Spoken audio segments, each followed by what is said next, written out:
მოგესალმებით, თქვენ უყურებთ გამოშვებას Top News სოლიდარობა მზია ამაღლობელს და ყველა სინდისის პატიმარს.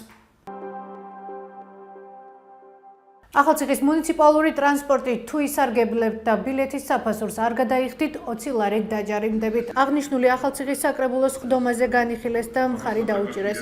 როგორც ხდომაზე გახდა ცნობილი, მონიტორინგის თანამშრომლები გზავრების გადახდის ბარათებს სპეციალური აპარატის საშუალებით შეამოწმებენ. ირაკლი ლაზარაშვილის თქმით, ამ პოზიციაზე თავდაპირველად 4-5 თანამშრომელია. როდიდან დაიწყება პროცესი, მერი ზუსტ დროს ვერ გვეუბნება. აქ საუბარია დაჯარიმებაზე, თუ როგორ შეიძლება ახორციელოს დაჯარიმა, ვინ არის უფლებამოსილი დააჯარიმოს უვილოთო მგზავრობის შემთხვევაში, მგზავრი, სამართალდამტვერი მგზავრი და როგორ დგება ეს სამართალდამტვერის ოფლი, ანუ იგივე ქვითა. არ არის რეპრესიული, ასე ვთქვათ, დოკუმენტი, რომელიც ასე ვთქვათ, ჩვენ მოსახლეობას დააწვევა ძალიან ისე ოფისერზე და შეიძლება მის გადახდეს.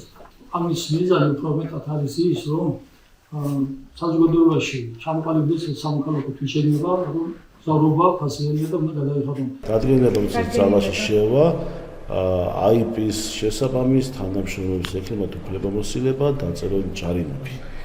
თუმცა ჯარიმას ამ შემთხვევაში აქამდე ახორციელებდა მერიის ზედამხედველობის სამსახური. გაუჯარებია თქვენი აქამდე?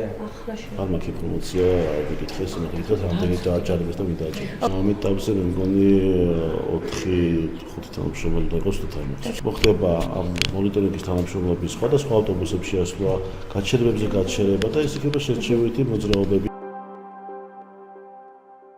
დღესვე საკრებულოს ხდომაზე კენჭი უყარეს და მხარი დაუჭირეს. ახალციხის ხელოვნური ტბის მიმდებარე ტერიტორიისა და ინფრასტრუქტურის, მათ შორის დაზიანებული და დაბინძურებული საპირფარეშოების, ახალციხის აიპ წყალმომარაგებისა და წყალარინების სარგებლობაში გადაცემას. როგორც მერი განმარტავს, შედეგად მოწესრიგდება საპირფარეშოებიც, რომლის შესახებაც ჩვენი რედაქცია წლების განმავლობაში არაერთ მასალას ამზადებდა. თემაზე ვრცელ მასალას მოგვიანებით შემოგთავაზებთ. ქონება გადაეცა სარგებლობით აიპს, სხვადასხვა ტექნიკური სამუშაოებია შესაძლებელი და უფრო მოხდილი იყოს.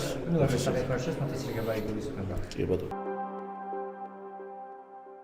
როდის დასრულდება ახალციხეში რაბათის დასახლებაში ყაზბეგის ქუჩაზე მდებარე ხიდის მოწყობა, რომელიც წლებია დაზიანებულია, რის გამოც მოსახლეობას სასაფლაოსთან და მუნიციპალიტეტის რამდენიმე სოფელთან მისასვლელად შემოვლითი გზით გასვლა უწევთ. კითხვა ახალციხის საკრებულოს დეპუტატს ოპოზიციური პარტიიდან ნატო დარბაიძეს ეკუთვნის. მერი აცხადებს, რომ სამუშაოები მიმდინარეობს და მართლმადიდებლურ აღდგომამდე ხიდზე გასვლა შესაძლებელი იქნება.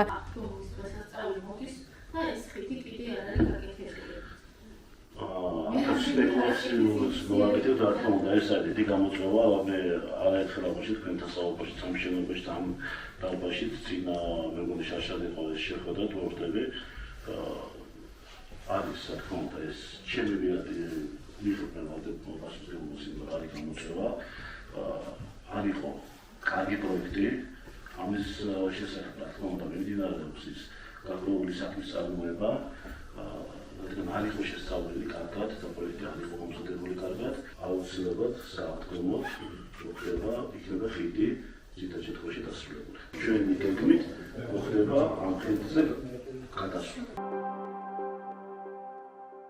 ეს იყო ჩვენს ხელთაარსებული დღევანდელი ბოლო ინფორმაცია. მეტი და დეტალური ინფორმაციისთვის ეწვიეთ ჩვენს ვებგვერდს TokTV-G და Facebook გვერდს TokTV. გმადლობთ რომ გვიყურებთ. ხვალამდე.